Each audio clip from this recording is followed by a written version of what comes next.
Vaxtınız xeyir olsun. Bugün izahımda say sistemi sualı ilə qarşınızdayım. Vaxt itirmədən sualımızın izahına baxaq.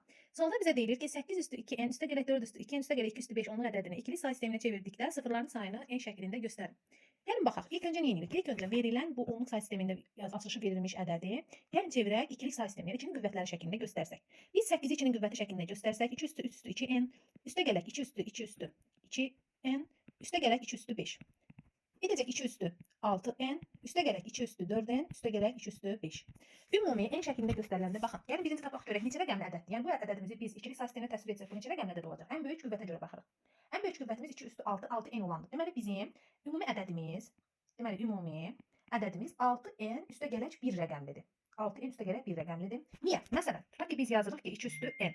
2 üstü n ədədini biz ikili say sisteminə çevirdikdə neçə rəqəmli ədəd alınır? Yəni bu nə deməkdir? Bir yanında n dənə 0. Bir yanında n dənə 0 o deməkdir ki, artıq n plus 1 rəqəmli olacaq. Məsələn 2 üstü 6 neçə rəqəmlidir? Bir yanında 6 dənə 0, yəni 7 rəqəmli. İndi burada da ən böyük qüvvətə görə 2 üstü 6 n isə bu bir yanında 6 n qədər 0 deməkdir. Yəni 6 n plus 1 rəqəmlidir ümumi. Aha, birlərin sayı nə qədərdir? Birlərin sayını tapsaq, yəni açılışda gördüklərimiz birlərin sayıdır.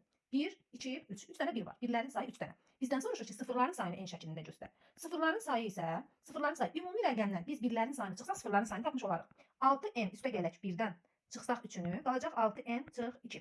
Deməli, bu yazılışda, yəni onluq say sistemində verilmiş bu ədəd ikili say sisteminə təsvir olunduqda ümumi 6n plus 1 rəqəmlidir. Birlərin sayı 3, sıfırların sayı isə 6n minus 2 şəklindəymiş. İzlədiyiniz üçün hər birinizə təşəkkür edirəm.